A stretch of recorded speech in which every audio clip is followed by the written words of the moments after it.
Yep. Welcome to the Zoning Advisory Committee meeting of November 22nd, 2019. I don't know if we're going to have a quorum without John. Do we have a? We have 5. We have 5. We have 5? So that's good. Okay, we're all set. So John may be joining us later. I don't think I ever mentioned to you guys Elise's potentially watching at home. She said she'd read minutes, but she's on bed rest. And so we probably won't see her until well after the baby is born. No, I thought the baby was born already. I was going to check with you. Yeah, no, I don't think so. Okay. So you know, if you're watching, Elise, hi.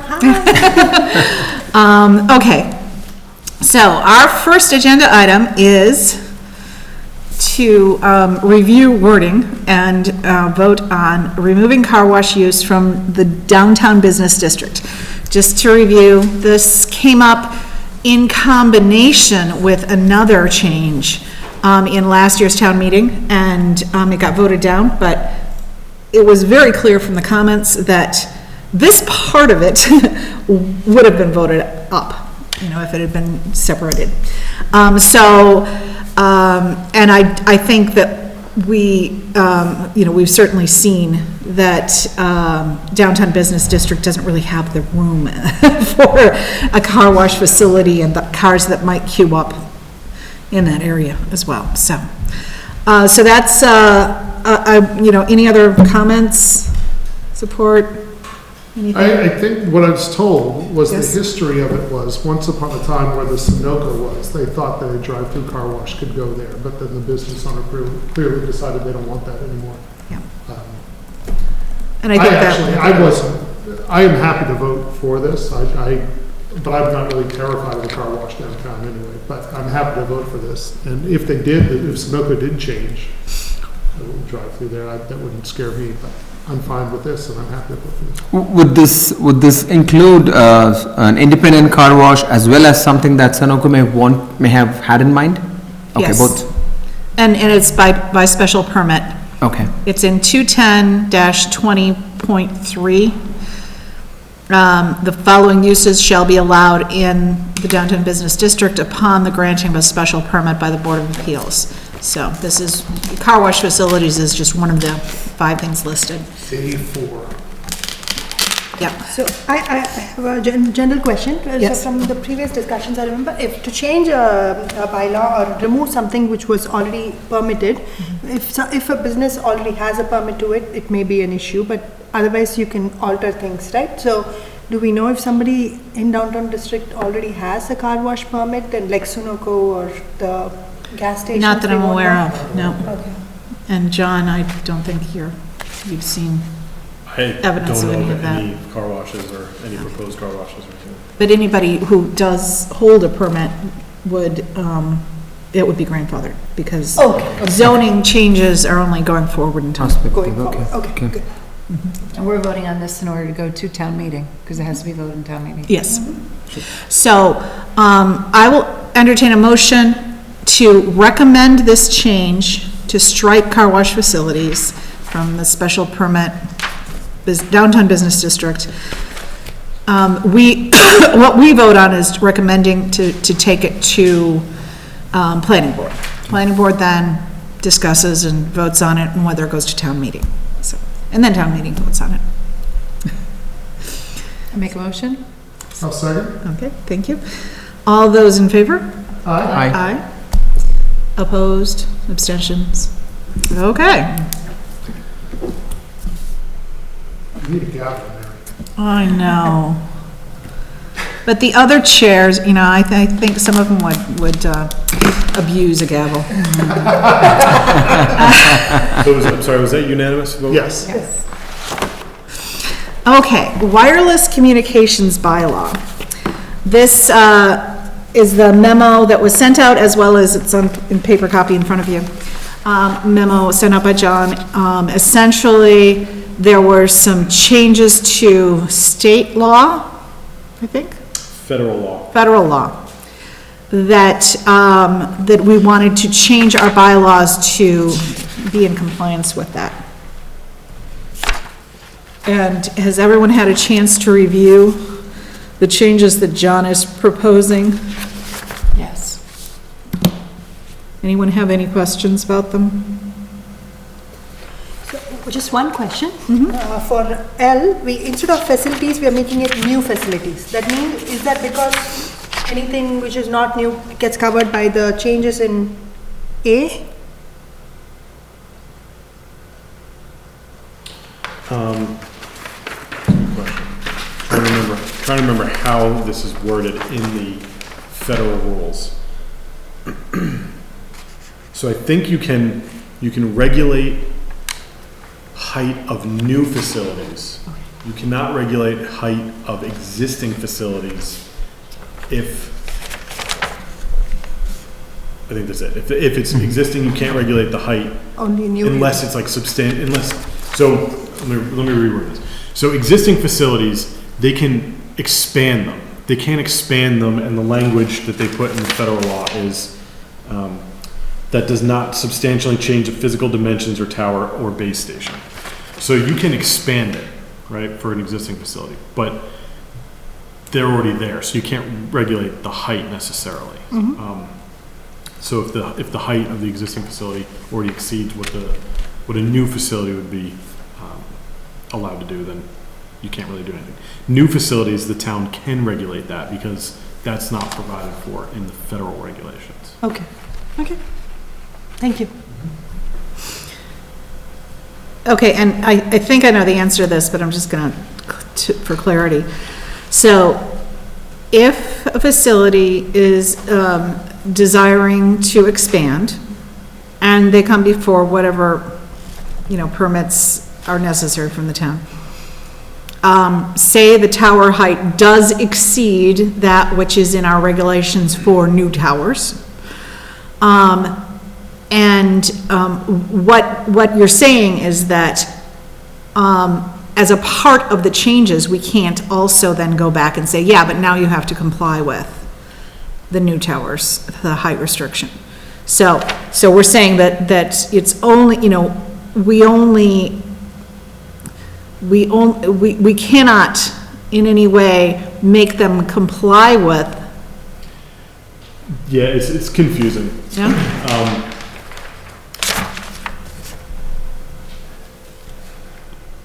So, the town cannot deny modification of existing facilities. Right. So if the facility, they're not gonna change it substantially, right? So it already exceeds the height that would be allowed. And they wanna put it 10 feet higher. And this is more for like antennas on telephone poles and those kind of communication facilities, not necessarily, I guess it does include like meteorological towers as well, but the thing that I think we're really focused on is the communications facilities on like telephone poles and cell towers and that type of thing. So if an existing facility wants to increase it 10 feet because they want to add antennas onto it, that might not be something that we can deny. But if they want to build a new tower that is substantially higher, then the town has the authority to regulate that. Okay. And follow-up question is whether or not in the wording here, it talks about the new tower height. Yes, so That's D, is that it? Okay, got it. Anyone else? So if there is, so you said this includes cell towers, but cell towers are not on a telephone pole today. It could be on a building, pre-existing building, correct? Yes. And so A clearly says you can change the dimensions, physical dimensions, or the height in this case, of something like a cell tower. Is there anything that would allow us to regulate? I'd have to look at the definition of how these facilities are defined in the zoning. Okay. I can look that up now. Sure, no, that's fine. Yeah. I was just curious if there are other regulations that, from a safety perspective, would have to be taken into account if it's a pre-existing tower on a building. And does A in any shape or form conflict with those guidelines?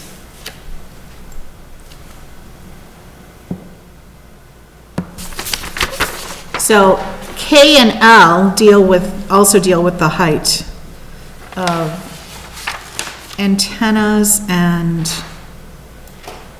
facilities, new facilities. Height of new antennas not exceeding the tree line on the lot upon which the building or yard is located. So, Sorry, go ahead. If I may interrupt.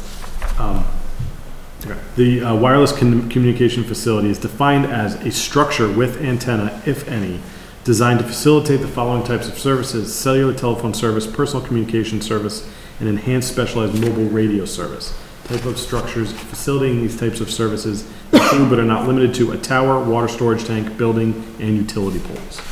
So I think in your example, and I don't know if this is going to answer your question, but if there's an antenna on a building, it's the antenna that's being regulated, not the height of the building. Correct.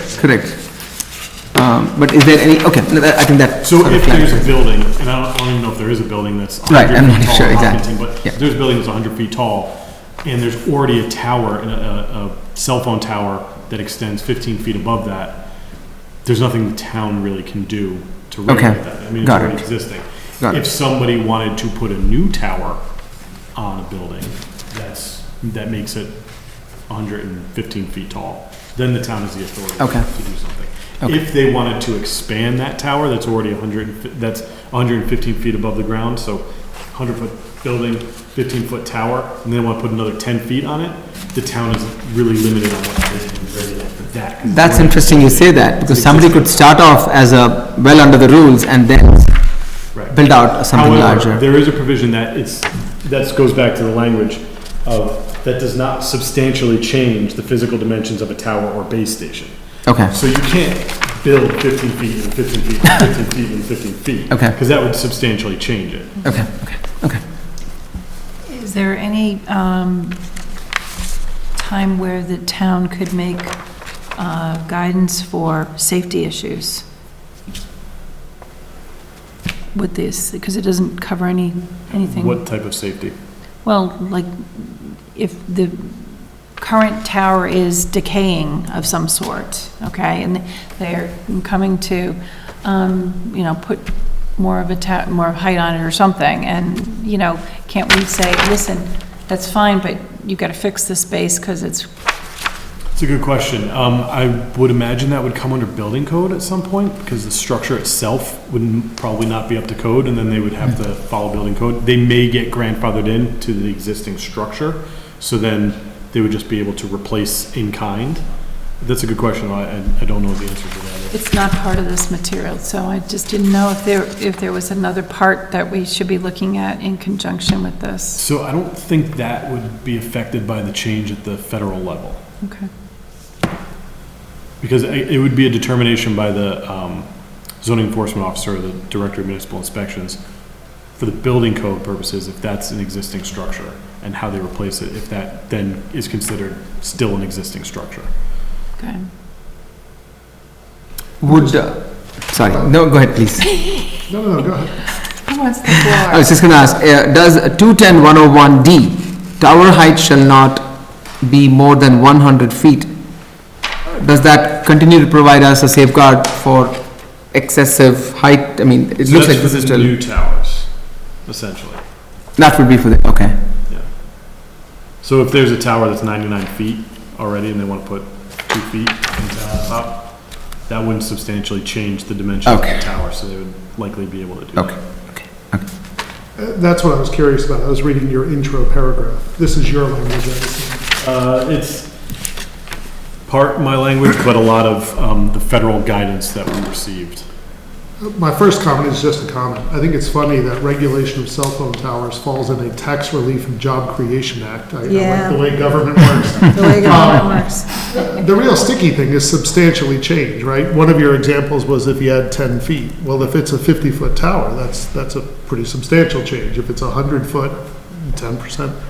I wonder how that gets litigated, if that's... So I don't know the federal process, substantial but if the zoning enforcement officer, in Hopkinton's case, the director of municipal inspection, says, yes, that's a substantial difference, and the company who wants to do it says, we don't think so, they appeal it. I would assume it goes to the ZBA first, and then the ZBA would make a determination, and then if they don't like the determination of the ZBA, it would probably go to the federal level for telecommunications issues. Probably like the FCC, I would assume. Or maybe they skip the ZBA entirely since it's a telecommunications issue. That's a good question. I don't know the process for if they disagree with that determination. But in terms of zoning, since it is a zoning determination, it would be the town's responsibility to make the determination what is substantially larger, and then they would basically appeal or accept that.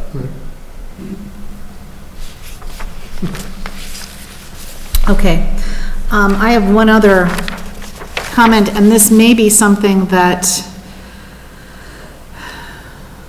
is either defined in our definitions or in the definitions that are within the federal law. And that's the reference on 210-101D. It says tower height. And K, it says height of new antennas. And then in other places, it says the facilities, which may or may not include all of the above. So to me, an antenna is a separate structure on top of a building. And a tower could be the antenna and the building together, or it could just be the building that's underneath the antenna. And that's what I'm confused about. So I think there is a distinction. I think the tower is a separate structure. So if you've seen those towers that look like fake trees on highways, I would consider that a tower. Okay. And then in K, it does say the height of new antennas located on residential buildings. Right. So that's an antenna attached to a Clearly, building. that's. But then on L, it says new facilities located on non-residential structures. New facilities located on non-residential structures. Right, so in the zoning, it says, wireless communication facility is what the term is. And so it says a structure with antenna, if any. So that is, the Okay. facility is kind of like a catch-all. So it could be a Facility structure is without antenna, structure with or without. and it could be a tower. And like, it's kind of the general term for these telecommunications things. Okay, got it. So, got it. All right, thank you. So I find all of the changes except one of them very clear cut, and it makes sense from what you're trying to emphasize and clarify for the change in federal law.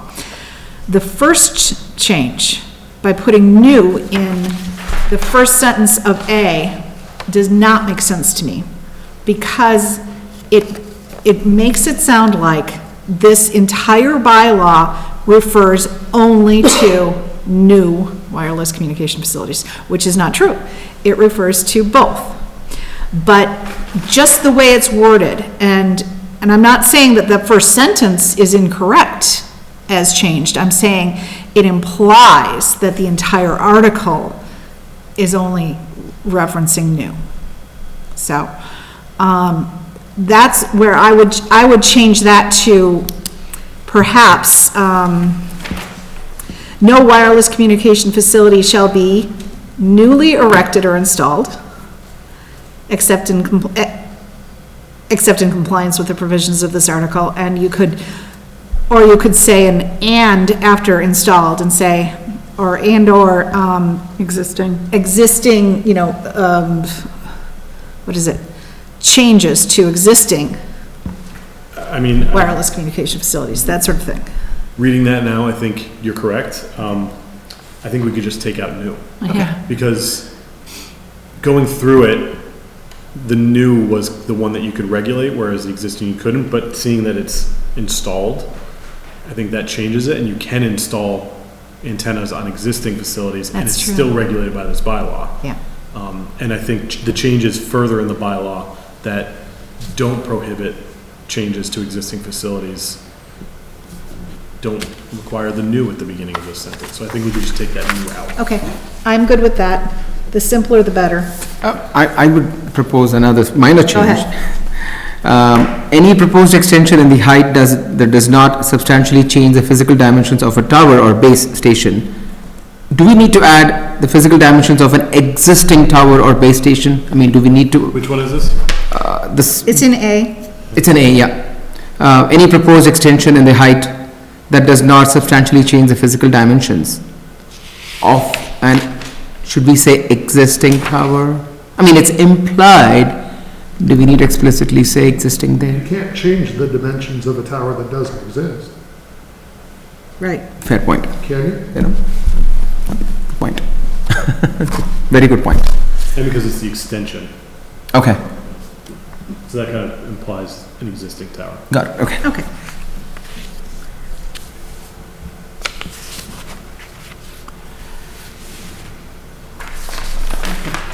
So I think it's very clear that a special permit is required for a new one, and this is all in A.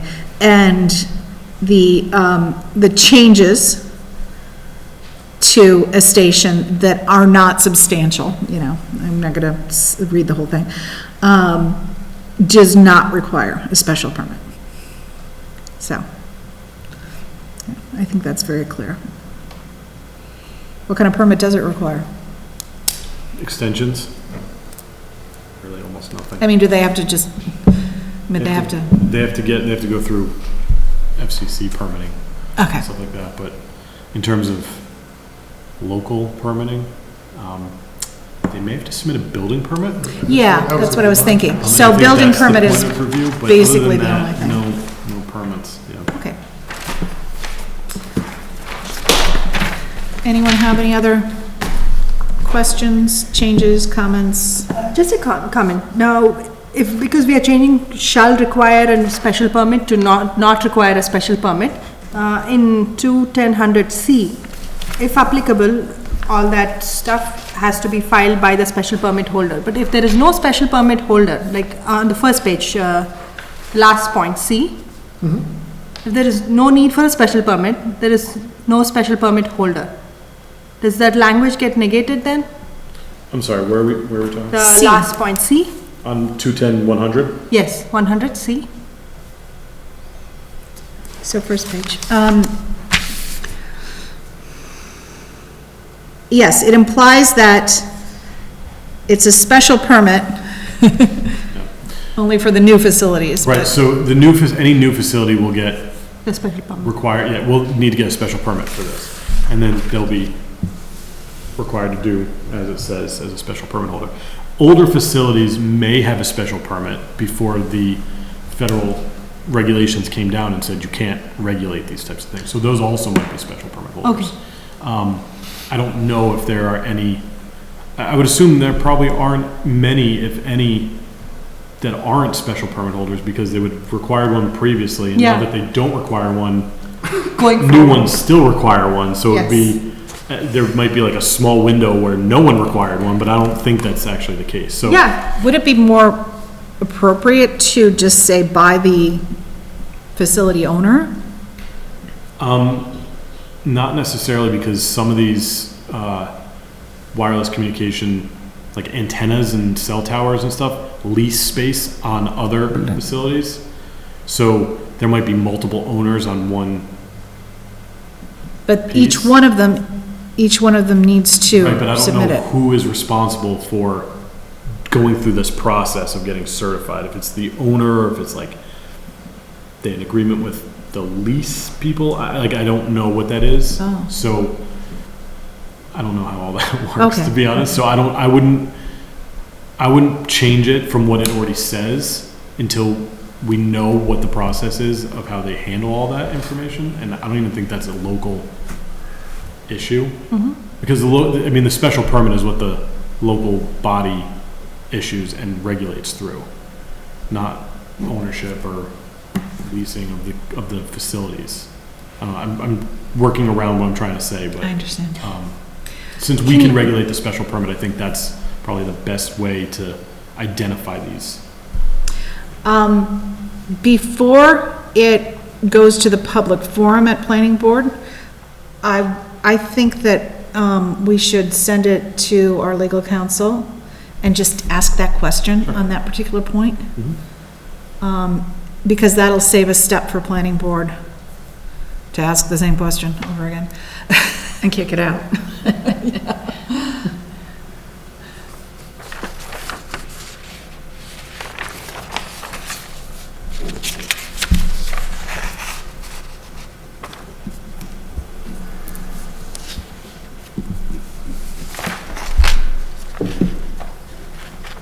So in the interest of efficiency, I suggest we vote on this wording as is without the new in A, the first new. And with the contingency that you'll talk to legal counsel about this, by the special permit holder phrase in C. Is everyone comfortable with that? Yep. Okay. I'll entertain a motion to kick this to planning board. So moved? Second? All those in favor? Aye. Aye. Opposed, abstentions? I'm sorry, who seconded? Matu. Trying to take credit. Come, eventually. We'll let you do it next time. Earliest meetings where I would say almost nothing because I was trying to learn the ropes, I would try to jump in to move or second just to get my name in the minutes. No way. That happened to be on planning board too. Duly noted. That's a good lesson. Okay. I am going to move to our work plan, which you don't have in hard copy. By the way, if you do choose to print out hard copies at home or anything like that, it's legal sized. No wonder. And the last few pages are the old items, so don't print those pages. You probably don't need them, okay? So you're skipping over solar overlay? No, I'm gonna do solar overlay while I'm on here. Okay. I'm sorry. I just, problem. Yeah. So the way a solar overlay right now is, let's see here. Number 1, but it's on this third page. Okay? I don't know if people have this in front of them. Mary, when was the last time you sent out the work I plan? sent that out with the agenda. For this meeting? Yeah, for this meeting. Would you like me to go upstairs and print out some copies? Sure. Sure. If I can find it, then I'd rather. Yeah, okay, so Rhea, you have it? I have parts Oh, of there it it is. because I I found it. can't print legal. So you might have some of it cut off or something Yeah, like that? but Okay. it's- But you have this version. Yes. Do you have the most recent version? I printed it like this. Okay, yeah, John, if you could get 2, 3 copies, I don't need a copy. I've got. 2 copies. Right, you don't have it? I'm just. Oh, but hold on. This, For now? Oh, you can- yeah, you I can have read it. that. Oh, I okay, have it good. from that. No, Yes, we I don't do. need copies. No, we don't need any Right. copies. My printer wouldn't behave to go down. I can, no, we don't need, we don't. Did you already print them? No. Okay, so on the third page, Solar Farm Overlay District, item number 1, there were a few things that came up in our public forum that I've added to this line. And, you know, I have those shaded in purple, the new things. So, some of it was, consider screening for building-mounted solar. I wasn't sure if it was commercial or residential. John, do you remember who this came from, or it's just something that you'd heard? Because it wasn't from somebody who spoke that night, but I remember it coming through you. Which one, where are we? Sorry, solar, third page, top of the third page, solar farm. Yep, that was from Barry Rosenblum. Okay, He had the question about the residential solar. The concern he had was on, I don't remember the road, I want to say it was maybe Haynes Road, where he thought that it was a residential use of solar that was kind of unregulated, but it turned out that it was, the one he was referring to was actually a commercial use of solar that It is was commercial. permitted, but his questions still remain as to how do you regulate residential uses of solar or accessory uses to residential for solar? okay. And was he concerned about people putting, solar panels on their roofs? More ground mounted. Okay. I guess there's a provision that allows for ground mounted residential accessory use of solar, and he was concerned about views for neighbors and that type of thing. Okay. If that were to be done. Okay. And screening, okay. Okay, so that is the addition to this, solar farm overlay. There was also, the last time we talked about this, which was, in October, based on Ted's research, we had talked about needing some legal advice in terms of what can even be changed. Right, because we were told that had to agree to it. Yeah, but we had to agree to it every, and the question is, Right, can we restrict areas? And, Well, we did change some language, though. It had to be screened appropriately, not just, we did, and that went through, right. yeah. But the new question is, can we limit commercial solar farms to certain districts or areas of town? And We do apparently, what Wellesley and Weston. seem to yes, have done. apparently you found that they could do, They seem to think they could. yeah. They said nobody challenged it. But.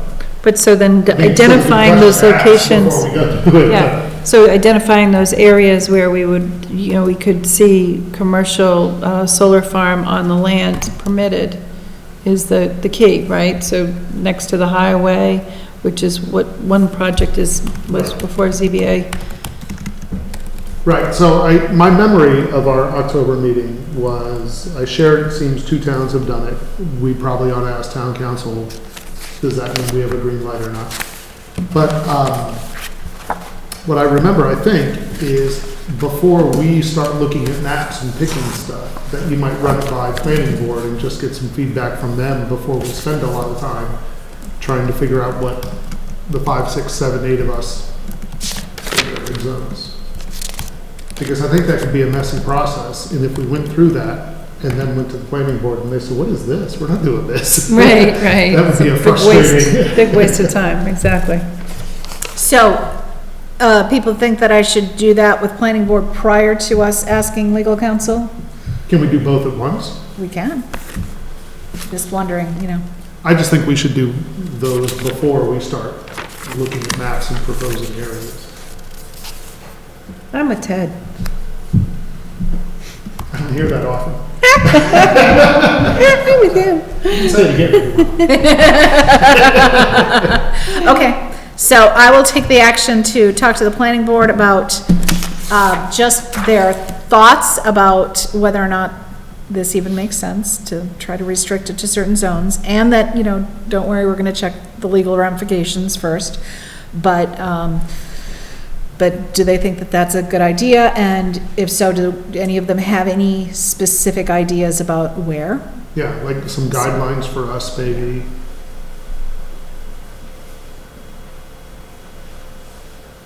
Okay, get that. Is that, Mary, the kind of thing that can get on a planning board agenda really easily? Just a Yes. little chatter thing, or is that something that might take a month or 2 before? A month or 2, probably a month. Yeah, I can probably get it on the next agenda of administrative items, okay. so I'll ask for it that way. Okay? If, what days does planning board meet? Mondays. Monday, this coming Monday. If it would help for me to be there to share whatever my notes were that I sent out to you, I can't promise, but I can certainly, once you have a date for that chat, Okay, you can let me know and I'll do my best to see if I'm free. I will. Sounds good. The next meeting is December 16th. December 16th.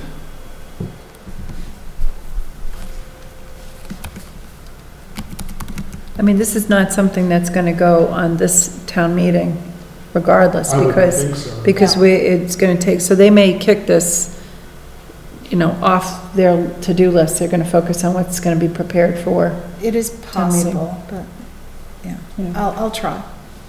Because I really think we can get, 10-minute discussion.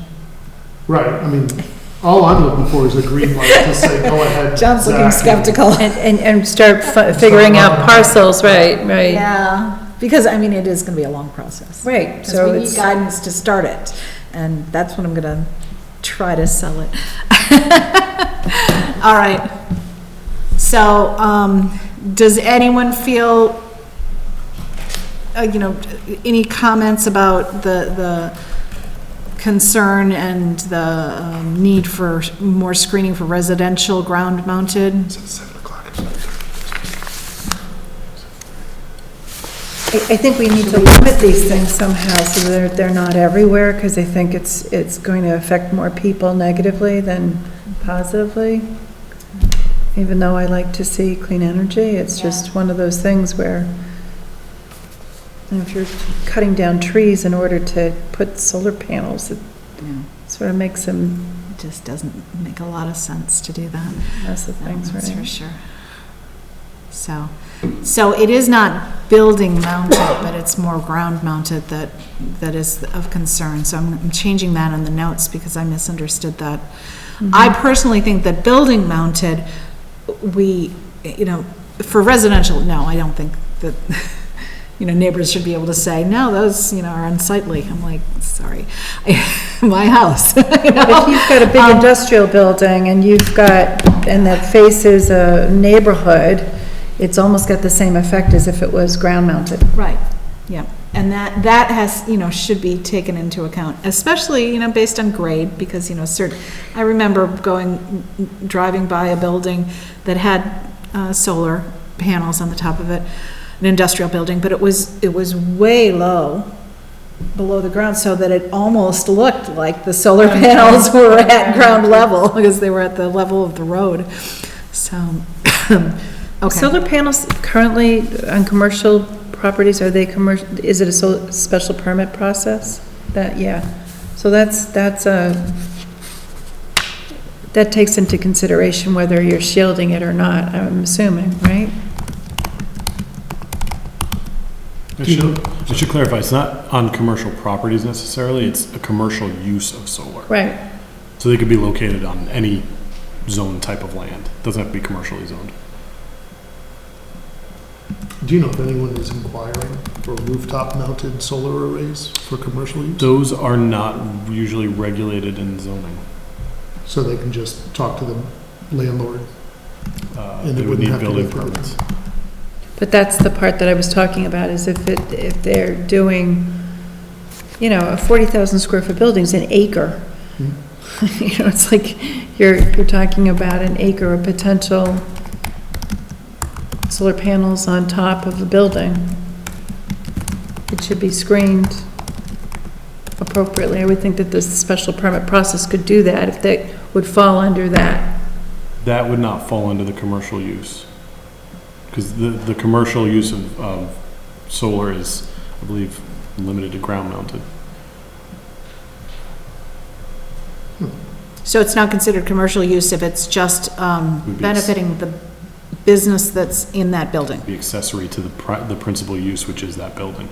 Right, but you could also use solar panels on an industrial building and sell that electricity to somebody else. It doesn't have to just go to that building. Correct, but in terms of Hopkinton zoning, that's considered an accessory use to the principal use, which is the building.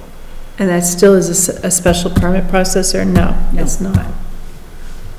At the risk of asking a question that's already been asked, if Rhea owns a building and I want to lease the roof for my solar panels that I'm going to then sell the energy to, that's an accessory to her building still, even though I'm a different It's not the person? principal use of the lot. Okay, The principal use of the lot is her warehouse or. Right. okay. And doesn't the same regulation, rules apply to, if I own a home and it's a 1 acre property and the home is only like a very small percentage of that, so can I put in ground-based solar panels with no permitting? That's a good question. There is a provision, let's see, solar is only regulated in the zoning for the commercial solar. Sure. So that would not be a commercial use, so it would be regulated through the building permit process, and I don't know if they put a limit on how large that array can be, if it's an accessory to the residential use. I'd have to ask. There is provisions for if it's a commercial use, but that's only if that's the principal use on the site.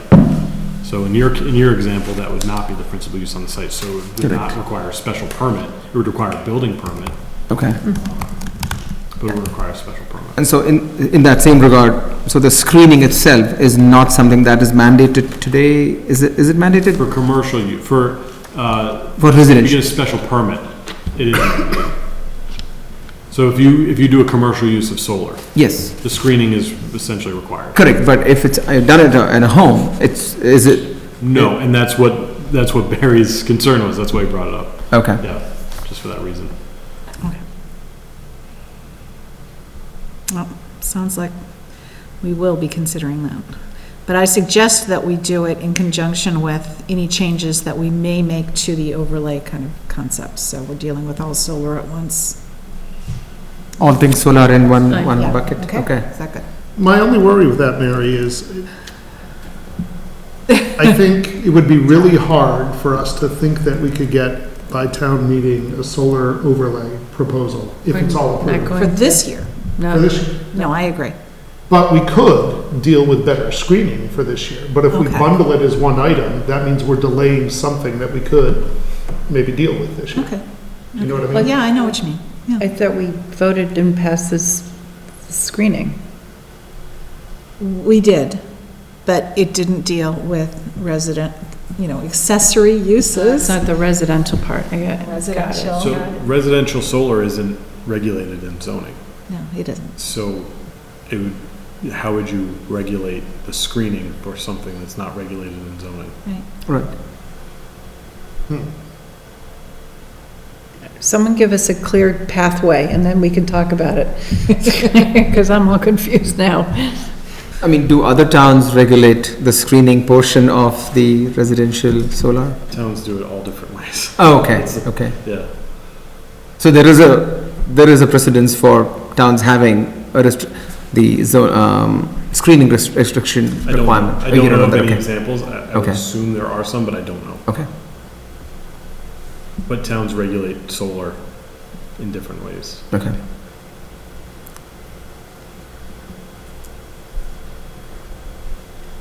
Okay, so we're gonna need to determine a priority list of the items on our work plan, including this one. And Ted, I'm taking your point as it may be a separate issue from the overlay district. So, the deadlines for town meeting. Well, town meeting is later this year, so it's first week of May. So we need to get it to planning board, so vote on it here, any wording changes to any zoning bylaws. We need to, planning board needs to review them, which I think is going to happen in January, and have a public forum. Is that right, John? I believe so, yes. January, probably late January? Look, I would assume it would be later. I feel like in the past it was February. Felt like our exact deadline was. Oh. Yeah, but the town meeting was earlier too. So the town meeting was earlier as well.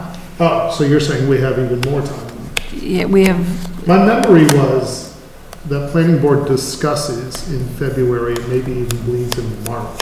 Yeah. And so our deadline that planning board / we give ourselves was January. our proposals come in to the planning board by the end of January.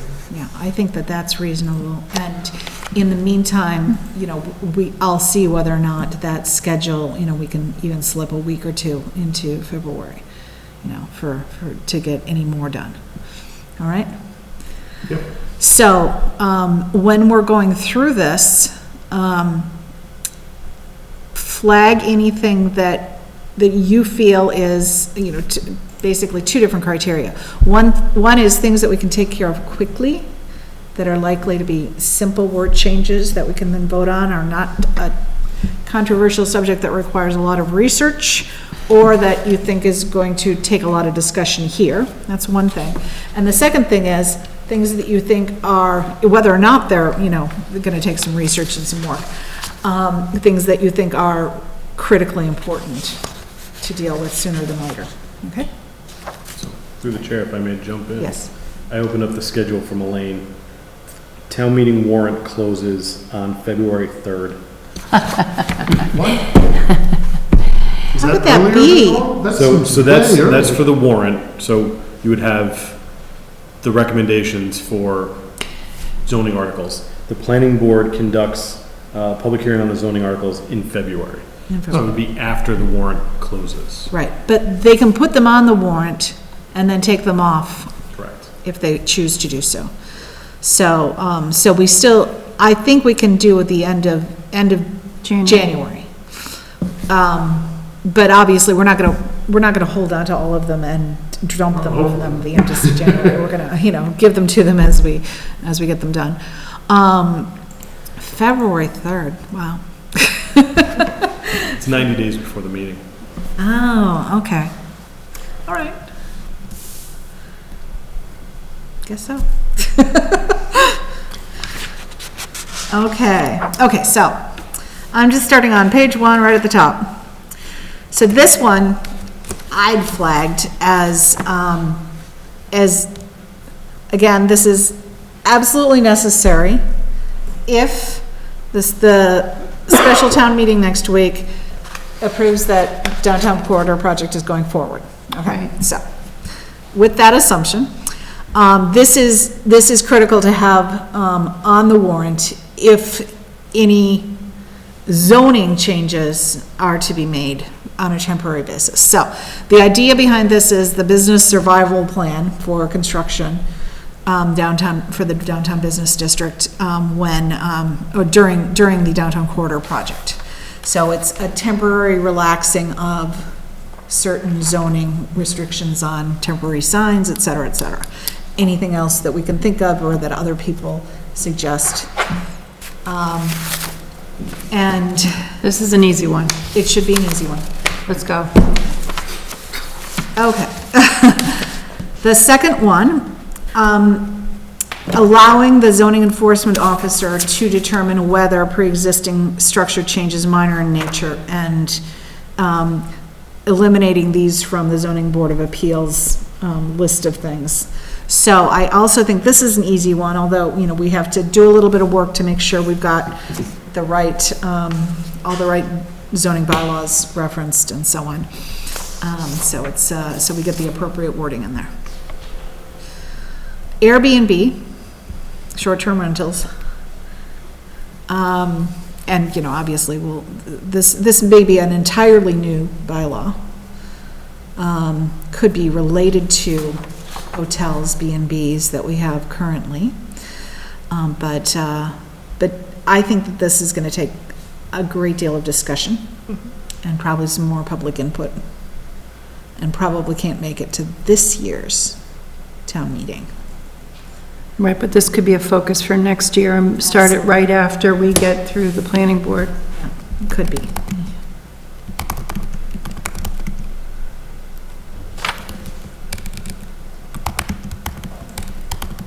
Okay. Downtown parking. This is,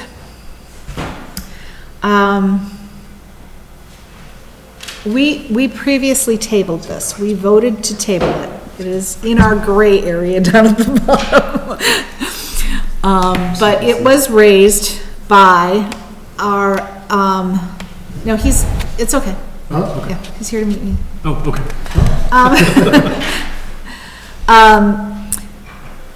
It was raised at our public forum. So I want to, you know, give it its due. I also want to make sure that we're not trying to do the same thing other departments or committees are trying to do. So, I really don't understand whether or not this is a zoning issue, or it's a select board issue, or it's the town manager issue. Is this something that we can address with zoning? This particular suggestion from the public last week referred to the rule of downtown business having, needing to provide only half of the otherwise required off-street parking spots, and suggesting that it shouldn't be half because the parking spots are needed. Well, what, that failed to include was the concept that the parking can't be provided because there's no room on the lots for a lot of the buildings for the downtown business district. So it basically, I don't think it would be feasible. I think we'd be basically creating a rule that businesses couldn't possibly comply with. And, what good is that gonna do anybody, But Mary, can I Yeah, go discuss with you? Making the requirement half was a random, rule. I'd rather take that rule out and have it, new people individually come and talk about their uses and figure out the parking that way. Because the way it is right now, it doesn't make any sense. I mean, whoever came up with half of the parking rule it's a random rule. Yeah. So, I mean, this should be addressed, and it should be addressed probably on an individual basis, so when people do their applications. I don't know. Does anybody else have any input? No, I understand the need. I don't know the timing of it, because right now with the downtown project coming up, if it passes in the special town meeting, seems like things may change. If there are more bike lanes, what if more people bike, and we may not need that much parking spaces? So I don't know how things are going to turn around, so I can't see a clear picture of what is needed. So I don't mind discussing about it, but I don't have a clear path. Do we know what the timetable on the new lots is? The ones that we voted on and approved? I mean, they're green lighted to be built. John? We have not gotten, so at town meeting, 2535 was supposed to be submitted to the planning board shortly thereafter. We have not heard anything about it, so I don't know the status of that one. The Marquardt property, I believe they're either moved out or moving out, so maybe that one will be the first one that gets acted upon, but I don't know the status of that. That would be town manager. But we're no closer right now than we were at town meeting. I don't know, we may be. There may be stuff going on that I'm not aware of, but in terms of the planning board, I have not gotten or heard of an application for 2535. I would assume there's probably some site plan that would be needed for the Marquardt property, and I haven't heard anything about that, but that may be the last step before everything else is done. So I haven't heard anything on either one of them, so. We may be the same place, or maybe a little bit closer behind. John, could you ask for the next meeting, what, if anyone's heard any changes on that, and then we'll maybe talk about this the next meeting, Mary, because then we'll have a little bit more information. So I also have a quick question. So if we are thinking about giving a little bit of leeway for parking restrictions during the construction, which will at least be a year or two, right? Yeah, that's a totally different thing. This is, go ahead. But can this be imposed at the same time that we have given them a break? So we have to anyways wait for a year? Yes, we're gonna wait till after this. After that, so. Yeah, I mean, that's the only thing that makes any sense otherwise, right? Yeah, so. So one thing, if I may jump in, uses are allowed to have their parking waived by special permit from the planning board. So that may be That's the way that I'm talking about. a solution. Yeah. And that's, So that's already there. that's already there. That's existing in the zoning. So you're saying the number of parking spaces required for a restaurant. business, yeah. So in the shared and off-site parking section, so this is 210, 124C, 1, says the parking required by the uses located on the lot shall be provided on that lot unless a special permit has been issued by the planning board. Planning board may issue a special permit too, and there's 3 options. Reduce the required number of parking spaces when there will be mixed uses on a lot by activities having clearly different peak demand times. Locate some required parking spaces on a separate lot under an agreement between property owners, and locate some required parking spaces on a separate lot, separate shared parking lot under agreement between the property owners when the parking lot is shared by mixed uses, having clearly different peak demand times. They can't outright reduce them, but there are options to locate them elsewhere. Okay. And reduce them.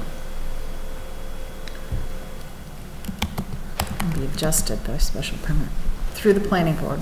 That's the current process. So even if we were to suggest a change to the rules, they could still go before planning board to get these things adjusted. So. And through site plan, parking spaces can be reduced. But again, truly, it doesn't change the parking situation downtown. It does, it just, But it moves around the eliminates this half, responsibility. half of the requirement, which has no relationship to whatever the use is. It's, you know what I'm saying? It's like, that's what the complaint is.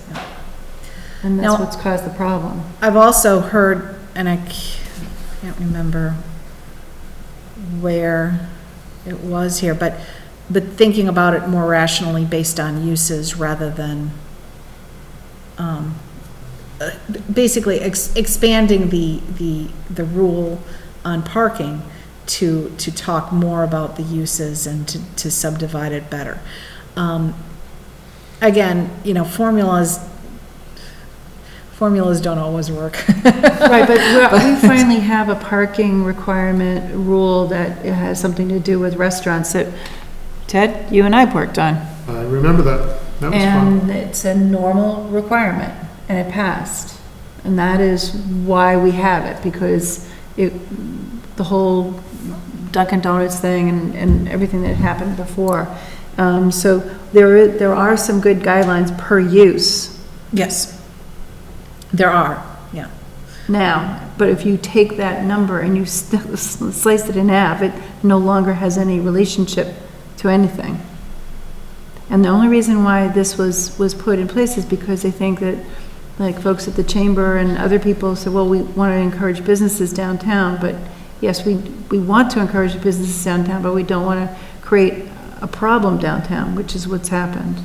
So hopefully within the time frame of when the Main Street Corridor project is finished, then the parking lots that we're looking for will be online. One would hope. Okay. So John is going to ask around the building about the status of the parking lots. Ask and then duck, so nobody throws something at you. Okay. And then we'll at least get an update next week. May not solve the whole issue. Okay, next item, these are the new items.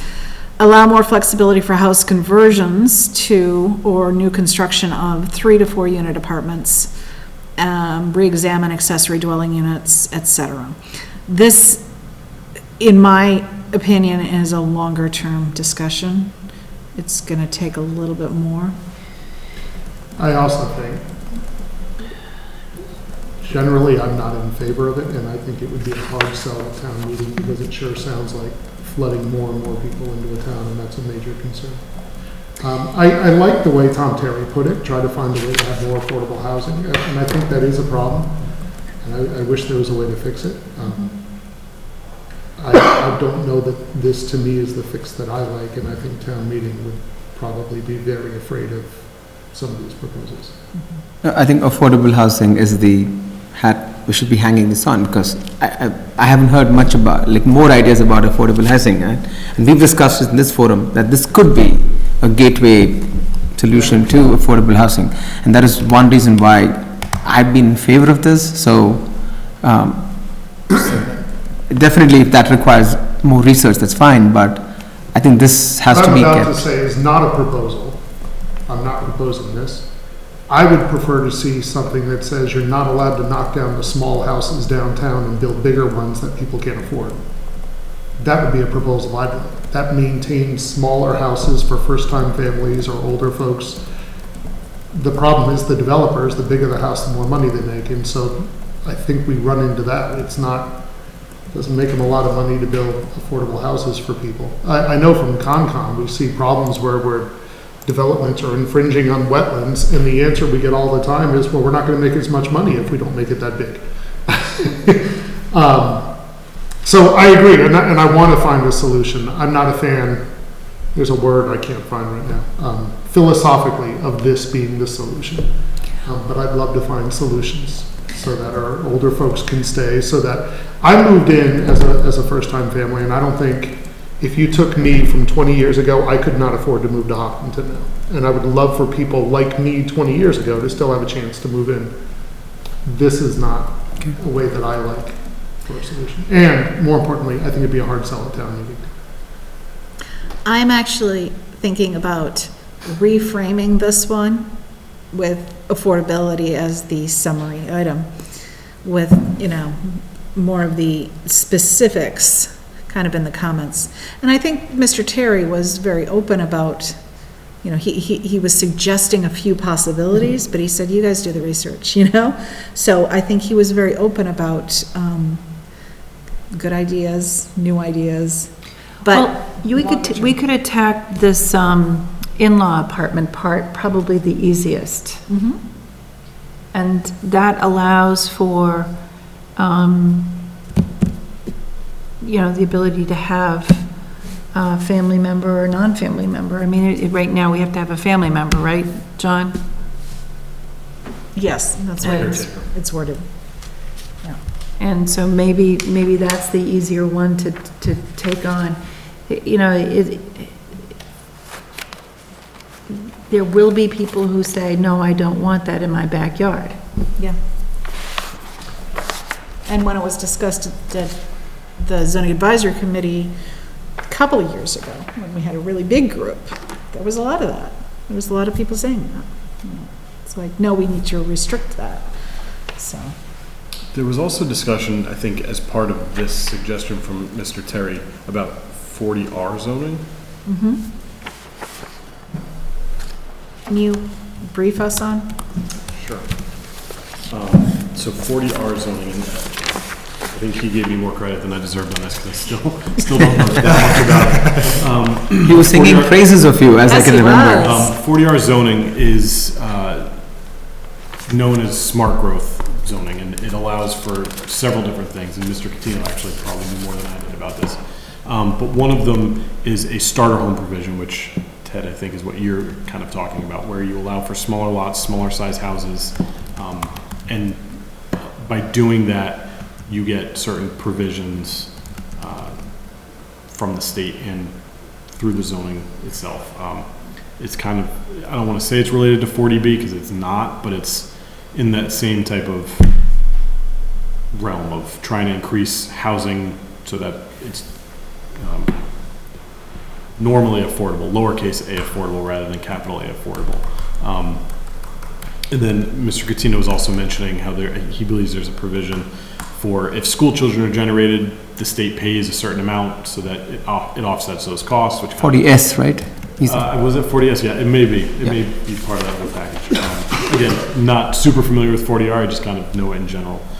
So that might be something that Zach would want to look into of what that actually does include, what it would take to implement, and how it would affect Hopkinton if it was implemented. Okay. I got it. Like I said, I think that the accessory dwelling is the easiest part of this. When you say that, you mean removing the provisions, it can be a non-family member Basically, all also? you do is you just change one word. Okay. And all of a sudden, it opens it up to having an accessory dwelling unit that's not a family member. Got it, okay, I get it. That's what I'm suggesting, to get to that point, because I do see how that would be helpful in a lot of different areas. And John, I live in a starter home neighborhood around Lake Maspinock. And, the problem is that you have to incentivize a builder to actually do redevelopment. And if there's not enough money for people to do the work, nothing gets done. And so we have a neighborhood where the people on the water have made the investment, and the people on the other side of the street rarely can make an investment. So it becomes really, you know, a mixed neighborhood. So, I mean, I think downtown here, we have lots of little houses too. I don't think it's as bleak as a lot of people say it is. No, but what I have seen downtown is a lot of little houses getting knocked down and turned into bigger houses. The ABC streets? No, up Grove Street, Pike Street, Yeah, that neighborhood. Okay. I would agree with you. But there is, I don't know very much about it, there is a proposal for an old house on one of the ABC streets to be leveled and something you put up, but I don't know the size of the footprint or the Right. plan for the new house. I mean, the construction costs are so high right now that in order to get, again, someone incentivized to do something, it's like you have to look at the entire thing. But the ABC streets, the lots are very small, Mhm. just like the Lake Maspinock lots.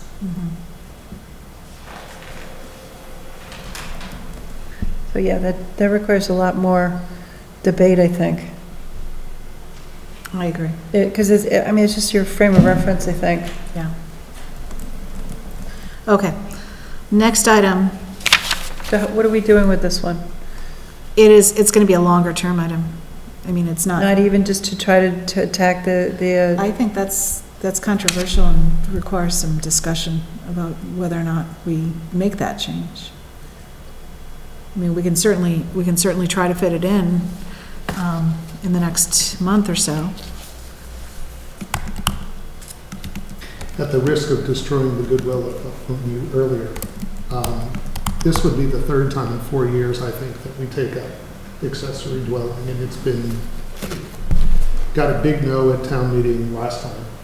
Now, if the other changes, if my memory was allowing bigger units and other things. If the only change was family, yeah.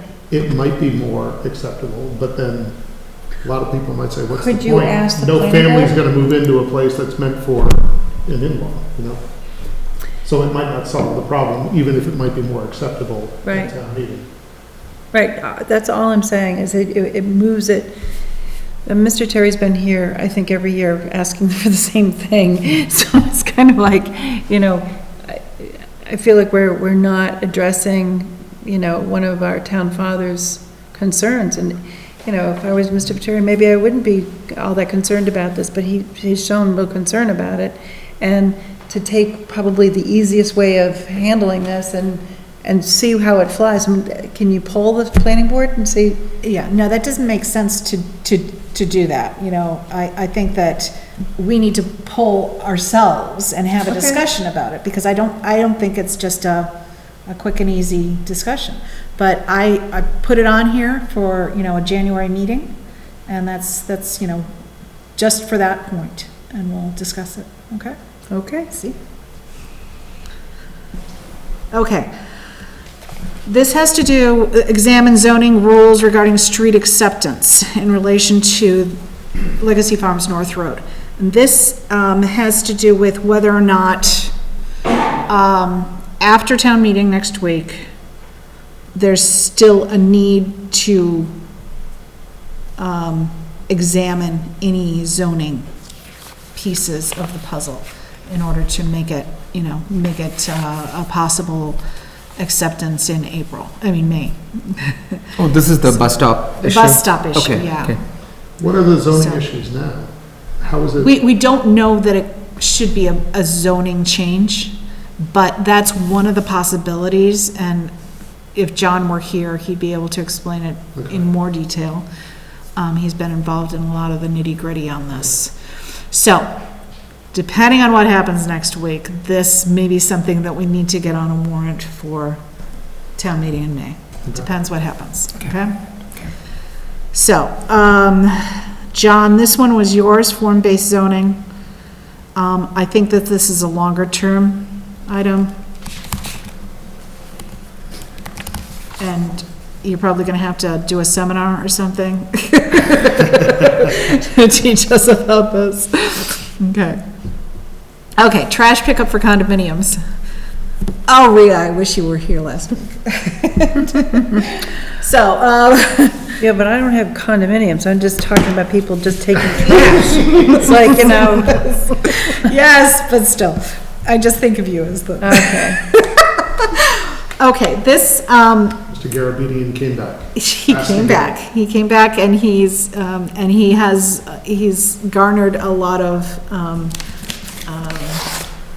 additional people who are. From Davenport Village? No, from other condominiums as well.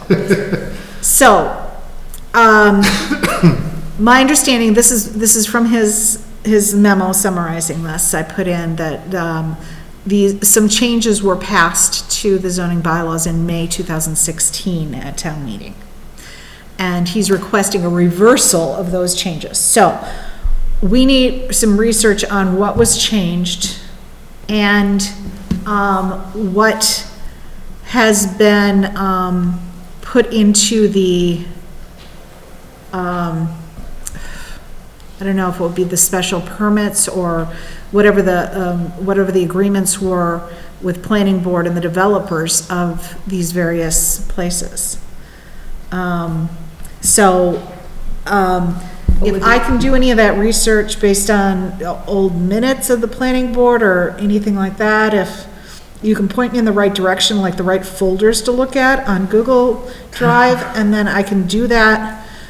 No, I after your suggestion, last time somebody was suggesting could go check out the HCAM. I have found the video. I've started listening to it's 1 decisions. hour down. Oh, right. So from the discussion so far, I haven't finished the whole Article 33. It seems it was more about incineration of trash was removed from the language. It didn't seem like this language was introduced at that meeting. It seems like it was just a language was suggested to say that you cannot burn your trash. Okay. So, but I haven't finished it yet, but I can send the YouTube link and from what point does the discussion start? So Okay. if people want to take a look at it, so. That would be great. So you're saying the changes you see so far So far, it's- didn't say we used to pick up their trash, now yeah, we won't. no. It was just about you cannot burn trash anymore. Apparently that was allowed in 1795 or something like that, so. So, I talked to Elaine after this, actually, and she brought up a good point of, there are many condo units now. I think Legacy Farms is mostly condos at this point. So this would impact that as well, and picking up trash for condominium units would get potentially prohibitively expensive for the town. And the town is not required to provide trash pickup services. So if this were to pass and the cost would get too high, the town could potentially just not pick up anyone's trash, and it would all have to be Then we're all private. driving to the dump. no, I agree with it. I think it is a expensive thing. That's why I was like, there must have been a reason for why this was not supposed to be, and because of the language that said it was introduced in 2016. So I was like, how was something introduced in 2016 without basis? So that's why I was trying to find more information about it.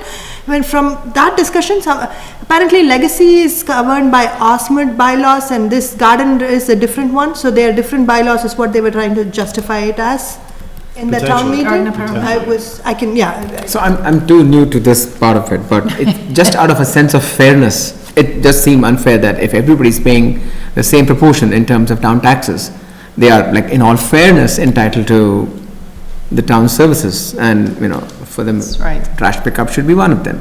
the argument. Beyond that, I don't have an opinion, but it does seem the right thing to do, the fair thing to do.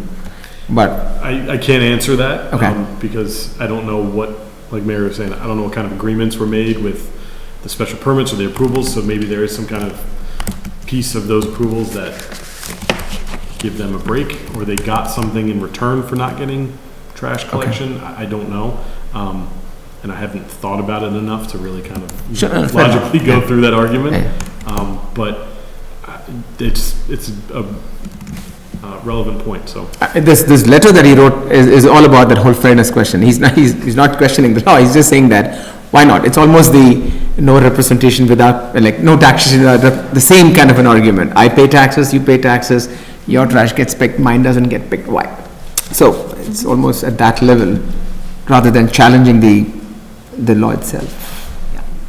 So yeah, I don't disagree with the concept, but I do know that at least, you know, a few things before the planning board in the last 2 years, we have had discussions about trash pickup and whether or not, you know, the road is set up for the big trucks and that sort of thing. So, you know, and developers have negotiated, oh, no, we'll make that part of the condo association.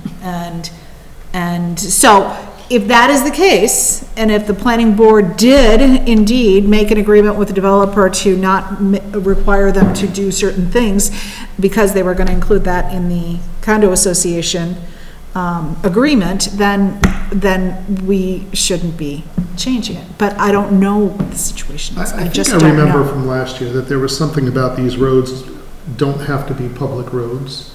And maybe that's part of the reason, the same issue we're having with the school bus on Legacy Farms Yeah. North. But we looked at this, I'm not saying we shouldn't look at it again. Yeah. We looked at it last year and dismissed it pretty quickly. There was a really good reason to say, oh, that's why it is. Okay. But we should look at it again. I'm not saying to throw it away. I'd also say, if you buy a place there, you know ahead of time, you don't get trash pickup. If you don't like that, don't buy a place there, go somewhere else. Yeah, that's Don't exactly. buy into an agreement, and then say, hey, it's not fair. That's exactly right. Of course, very few people use that as the primary consideration for buying property, but your point is Right, valid. but it's still, but it's Yeah, still, yeah. if it was in the agreement, and I'm not even sure that that is the case. Right, and I don't know. That it was clearly laid out I'm trying to there, remember so- what we talked about a year ago. Don't know, yeah. And I don't know if the notes on here explain it sufficiently. From last year's, it says, issue needs broad community discussion, needs research about safety, vehicles, trash vehicles, insurance, etc. Probably not a ZAC item. That's why we pushed it.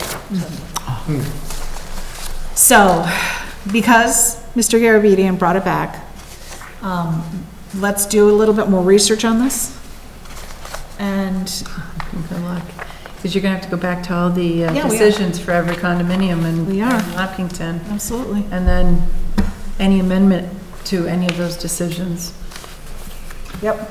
I don't have We're time gonna for that. test the Sorry. filing system. I would I would make it a low priority. And I think I'm being consistent this year. I don't like taking up something we just made a decision on and then say, let's do it again the next year. Let's do it again the next year. And that'll pertain to an item coming up here in a couple spots. I don't like this idea that I didn't get my way last year, so now I'm going to propose it again, and I'll propose it again, and I'll propose it again. At least it shouldn't be a high priority in my mind. Got it. Expiration of permits. This is a suggestion from the planning board, planning department, I'm sorry, that some of our permits don't have any expiration date on them. So creating some sort of term that is reasonable, I think, is a relatively easy one to discuss. Short, it would probably need to be 5-10 years, but 2, 5, 10, if, do you have, John, examples of the terms for, say, special permit or the other? So special permits are regulated by the state, so those aren't the permits that we are concerned But about. the other, And this might not be a ZAC issue because stormwater is not a zoning issue and earth removal is not a zoning issue. Those are general bylaw issues. yep, But it was more of those were the examples that we found, so it would be worth looking into other permits that may be zoning issues to see if that's also the case. Variances and special permits are regulated at the state level. okay. So I'm gonna push this back on your department to research whether any of these are zoning issues. And if based on your workload, you can get the information ready in the next month, and present it to us, then we can have this on the agenda. Okay? Okay.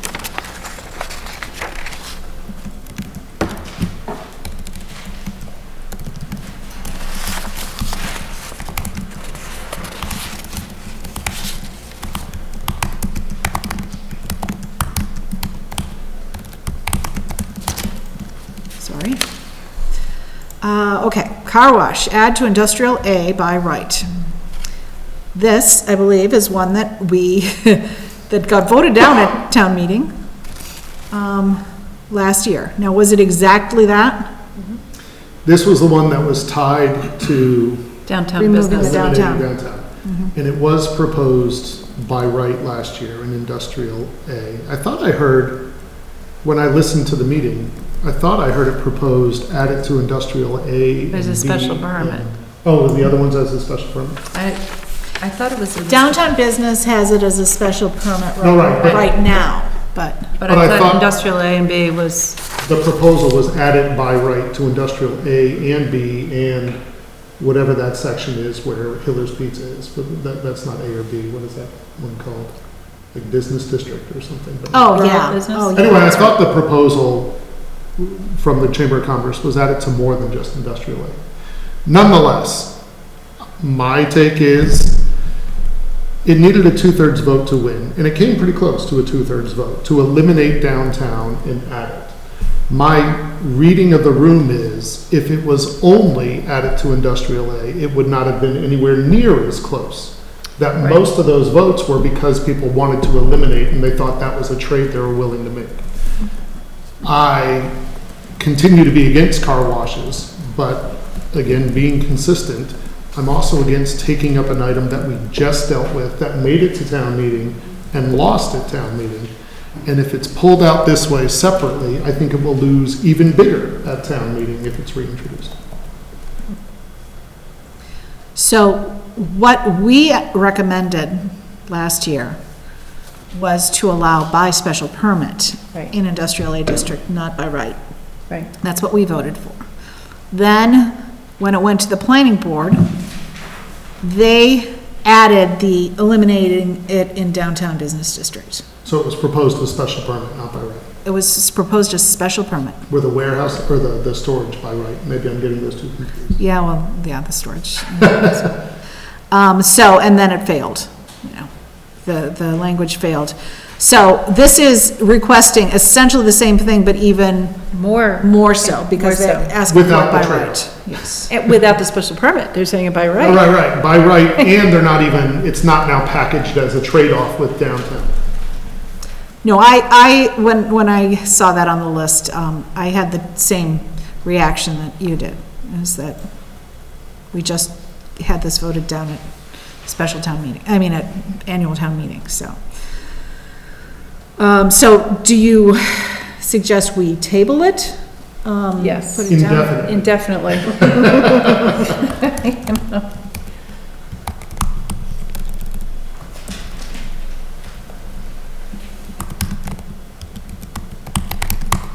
Okay. Parking requirement, okay, was related to, that's what came up. You see, I was trying to remember this earlier. Somebody had suggested, it was Chamber of Commerce suggested that revise those parking requirements based on certain uses like warehousing and manufacturing, which really require fewer parking spaces because there's fewer workers on site.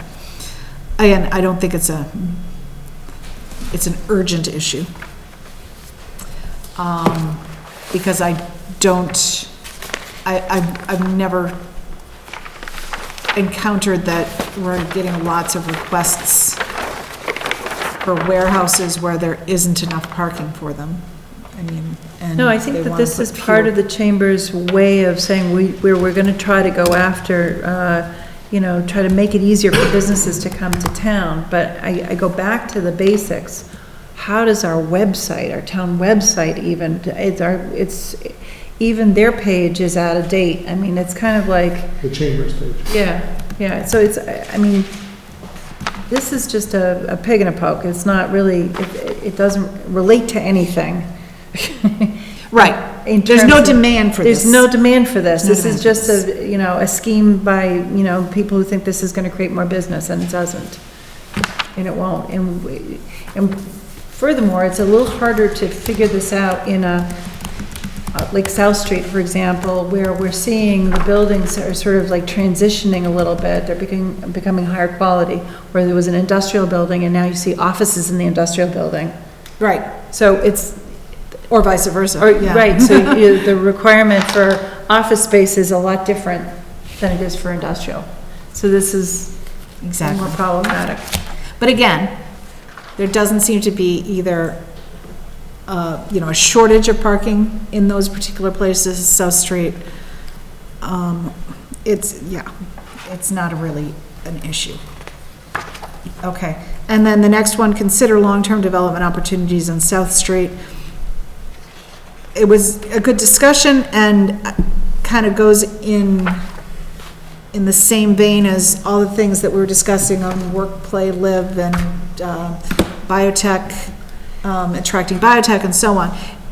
This isn't a specific zoning recommendation, or anything like that, so I put it on the long-term list.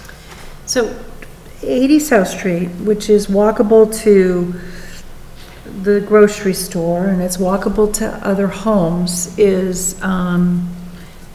it is really well positioned to be a mixed-use site in the future. And that's where this live, work, and play piece comes in to play. And Which one is 80? 80 is where the town offices were temporarily. Is that the one that almost shares a parking lot with a Dunkin' Donuts? Yes. Yeah, so while we want to encourage reuse of that site to be something that's healthy and mixed use, like perhaps, we should be talking to the neighborhood there about it, as well as understanding that mixed use oftentimes has a residential component to it. Right. And so that right now, the town's freaked out with the amount of residences coming in. This is probably not politically the right time to bring this up, but this could be a target for the future. That's just, my thought on it. How far in the future? Don't know. Because I don't know how long it's going to take to absorb what we've got. Yep. But if anyone wants to, start that process of laying the groundwork for this to be a potential mixed use, I'm sure that, the first thing you'd have to do is talk to the Lake Maspinock people. Who are very verbal about what's going on in their neighborhood. Got it. I took the notes, and I think this is a longer-term discussion. Okay, there were a few other additions to items that are already on our list at the bottom of page 4, number 9. This was the retail space in industrial A and B, which we were planning to cover this year. So we just voted this in to get retail space, didn't we? No, this one didn't go to town meeting.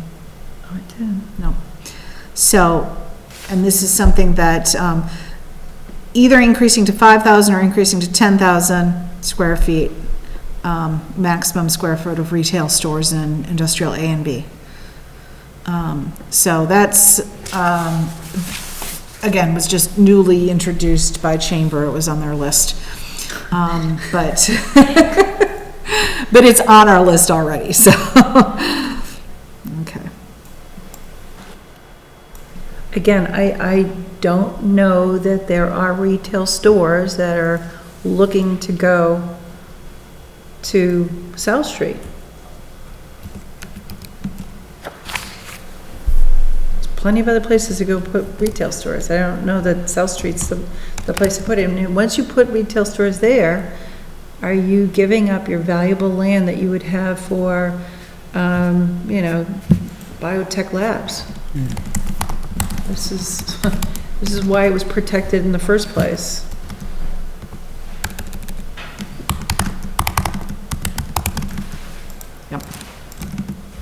Yeah, I don't see it as the top priority for getting on town meeting this year. Probably, if we can do anything with solar, maybe not based on the research, but we might be able to get some of that. Let's see, looking at.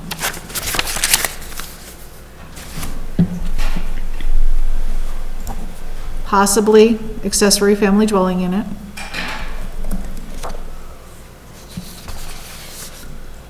And along the same lines, allowing modifications of existing structures, but allowing more leeway for the zoning officers to determine whether or not that substantial changes are required. And we've got the car wash, downtown business district removal, and wireless communications, those two.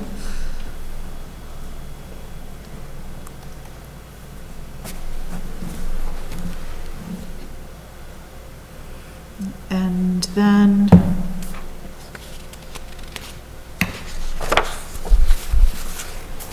those seem like the things that we need to cover in the next 2 meetings. In the next 2 meetings, yeah. Yep, in the next 2 meetings, to try to get it on this year's town meeting. Yeah? Okay? One more thing that doesn't have to be for this town meeting, but Elaine, I, and Connor have been going through the zoning bylaw and just identifying housekeeping items, because there's a lot of typos and... Oh, yeah. And so Connor and I had a meeting to sit down and just go through, because I went through and found spacing and fonts and stuff like that. And he found out he's actually very limited on what he can change just in terms of updating the zoning to make it Like you know, even formatted spacing and properly. font? Really? He can't change it. So if it's voted at town meeting, he can't change it. If it's a typo or something like that, that's voted at town meeting while he's town clerk, he can change it in limited situations. But if it was done prior to his tenure, he can't change it. Wow. So even if there's like a space that needs to be added between numbered items to make it look consistent, that needs to get voted at town meeting. So it's been identified, so a lot of them have been identified. Yeah. Getting it all written might be an issue, but if that's something Zach would want to take up, I can try and fit it in my schedule to put a memo together identifying all of those issues. If you can do it. And I'll have to talk to town council about how to do that, because it's throughout the entire code. Yeah, exactly. So how do you put the warrant together for that? I mean, even like indentation of things, he Oh, yeah. can't change. Yeah. Okay. Interesting. So, very nitpicky things. Constitutional amendment. Okay, well, minutes of November 7th. Has everyone had a chance to review those?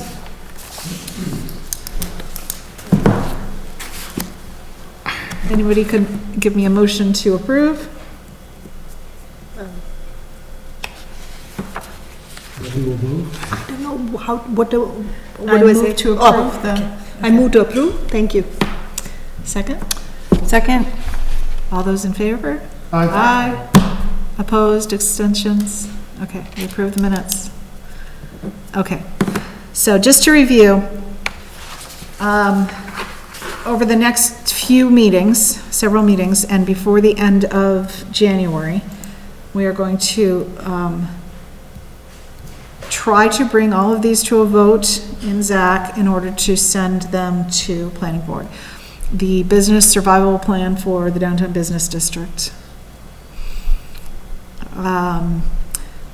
Allowing the zoning enforcement officer to have leeway on the pre-existing structure. We need to work on the wording of that, obviously.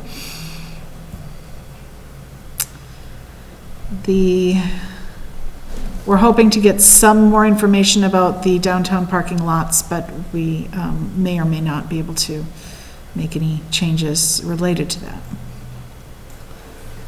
Any zoning changes that are required or may be indicated because of the Legacy Farms North Road, but that is dependent upon next week's meeting.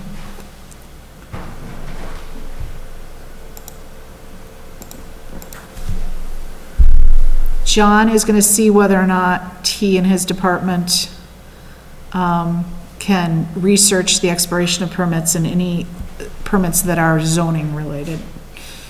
And we can add expiration dating for those.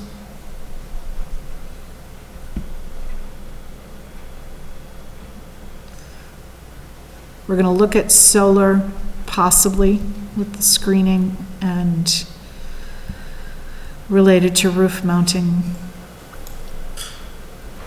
Commercial. Commercial. Roof mount, commercial use, screening, ground mounted, but,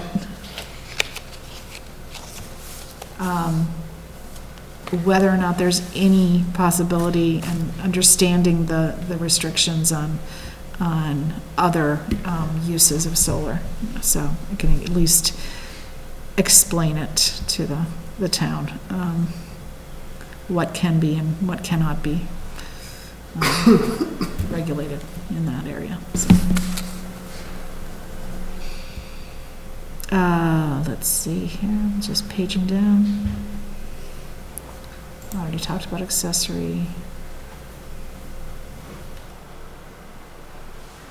Wireless, and that's it. Yeah, because we already voted 2 things today. Beautiful. Okay, good. Schedule. We have a meeting scheduled on, when did you say, December 16th? No.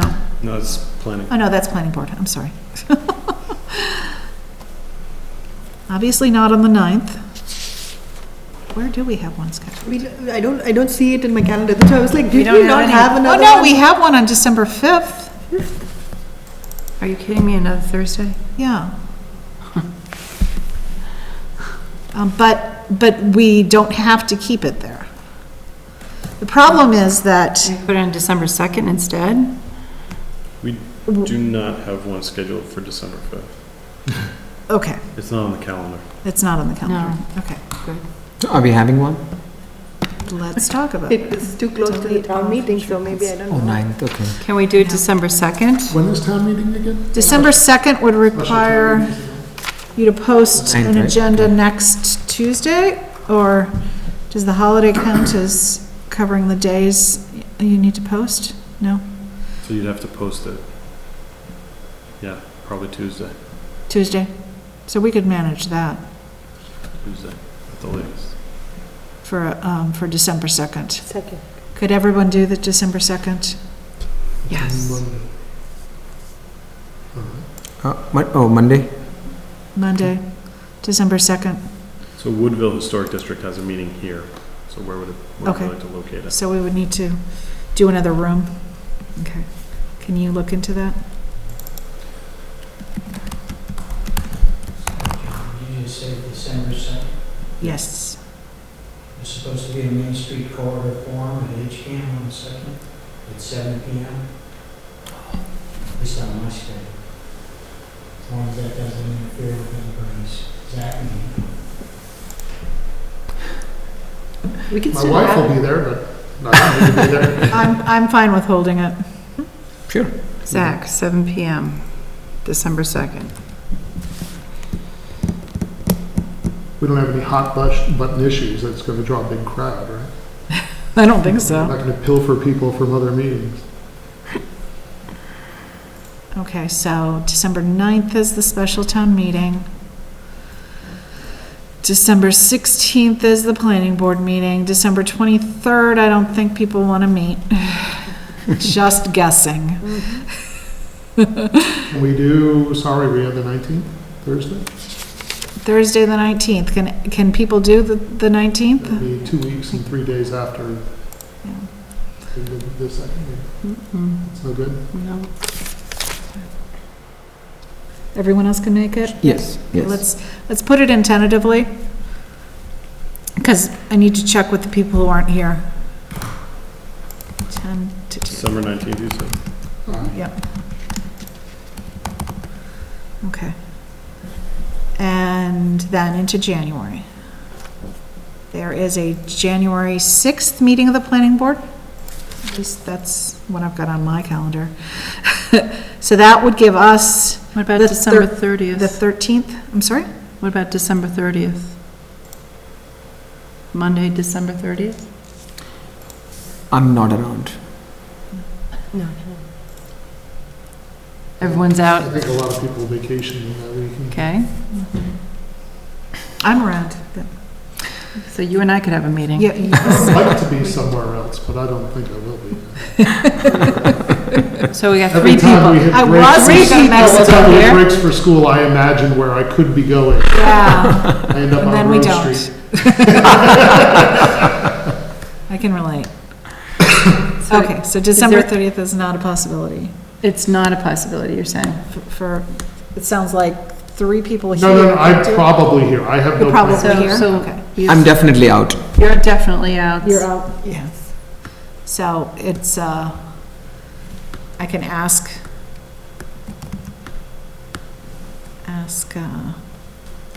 Carol and John. Would you like me to schedule a meeting on the calendar? Don't put it yet. So December 19th is here. This room is available. This room, okay. Okay. January 13th. Is anything else on the town calendar? That's a planning board meeting. No, I thought the 6th was. Oh, geez, I'm gonna- Okay. Then I don't have the right meetings for the planning board. Planning board is 13th and 27th. So we can do So the we could do a 6th. 6th. Good. Oh, Jan 6th? Yeah, January 6th. So are we moving to Mondays in that case? Yes. Okay, We are trying to Maybe we move- may be bouncing back and forth. okay, that's fine. Trying to Fine. move to Mondays permanently. Okay, The reason we had to go to Thursdays was because the Growth Study Committee yes. was on Mondays. Okay. And I can't remember who was on that as well. Well, Elise also couldn't make. Elise Monday couldn't meetings make it. because of EHOP, I believe. Yeah. But there was something else. Yeah, anyhow, it was a conflict with Growth Study Committee. And, but Monday at 7 PM is our normal time, alternating with the planning board, if we can do it. Okay. Okay, so we're setting it up for, Should we then Mon- propose the 20th as well and Yeah. say hopefully we put a button on it on the 20th? yes, Okay, 20th Jan, okay. And then if need be, maybe we could cram another one in. Oh, 20th is Martin Luther King. Yeah. The 20th is MLK Day? yeah, that means we can't hold it, Oh, it's a public holiday. no. Well, And So- planning board has the 27th, right? Yes. so we can go back to January Thursday. 6th is booked for here. Okay. January 6th is booked, okay. We definitely need another meeting in January, so, We could go back to Thursday on the 23rd. Yeah, 23rd, yeah. because we can't get away from Thursdays. I will not be attending that meeting. That is my birthday. Happy birthday. Oh, Jan 23rd? 23rd. Oh, nice. Dude, I'll make you a cupcake. Come on. I might be getting my wisdom teeth out the day before anyway, so. Oh, happy birthday. Okay, so, is there any staff members that can cover for you, or are we on our Check, own? I don't know. Okay. Okay, so January 23rd. And do you have this room for it? I should be able to.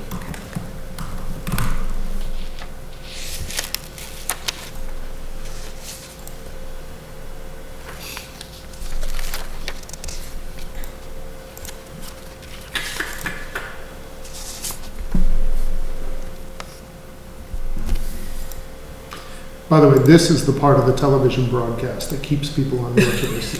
This is what they were waiting for, the big finish. to the meeting. Absolutely. Just like, the dead air when I'm typing notes. So that is booked for the 23rd. Okay, good. I think we can call it quits. Yeah, why don't we All right, assess then? shall we adjourn? I think so. Motion? Motion to adjourn. Thank you. Second? Thank you. All in favor? Is it- Aye. Aye. Opposed? Abstentions? You jumped All next right. time. Second. Because, Thank yeah, second you. is easy to say. I forget the first one.